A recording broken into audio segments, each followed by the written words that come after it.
St. Petersburg is known as the Sunshine City, averaging 361 days of sunshine a year. Now, where golden beaches meet vibrant culture. But there's a catch. There are some negatives that come with living in this tropical paradise. Now, it's hard to discuss the negatives since the positives heavily outweigh them, but it's definitely a good point and something good to know, and that is why I'm making this video today for you. Now, interesting fact, St. Pete actually holds the Guinness record for the most consecutive days of sunshine at 768 days. So you can only imagine that with this great weather comes year-round outdoor activities, from beach outings to festivals, biking, hiking, and all kinds of water sport activities as well. I'm Chris Johnson, your Tampa Bay realtor, and I make videos to provide you information on what it's like living in the Tampa Bay area. So yes, it's hard not to start with the great weather and beaches, but let's dig deeper because the cultural attractions are some of my favorite in the Tampa Bay metro. Now, St. Pete is actually ranked as a top mid-sized city for arts and culture, and one of the main destinations includes the Salvador Dali Museum, which I highly recommend when visiting St. Pete. Now, there are tons of activities and artwork to see here for the whole family to enjoy. The art scene also in general can be seen from anywhere, and I'm talking street alleys and corners all over the St. Petersburg area. There are tons of filmmakers that you can often see shooting around the city. There's also an annual mural festival, as well as over 150 murals throughout the whole entire city.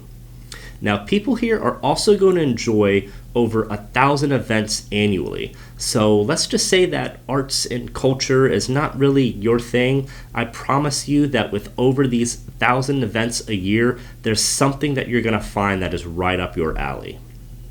As one of the fastest growing cities, St. Petersburg has seen new companies from startups to Fortune 500 companies calling the St. Petersburg area home.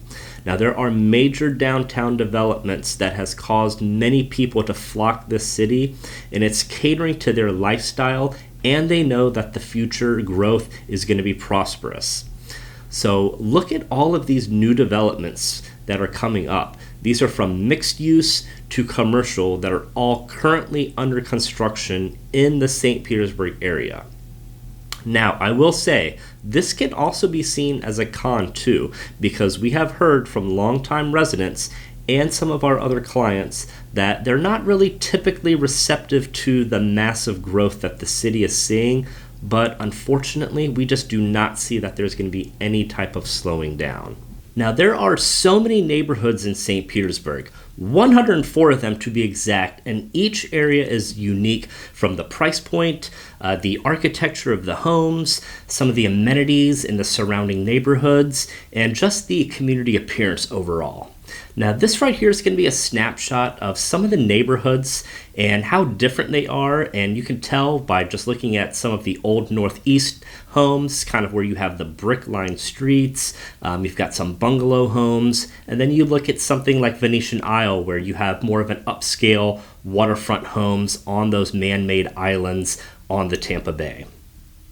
Now, real estate prices here have gone up 1.3% year over year, and the median prices for the last month were $385,000. Now, this very much so is dependent on which neighborhood and which section of St. Petersburg you're looking in.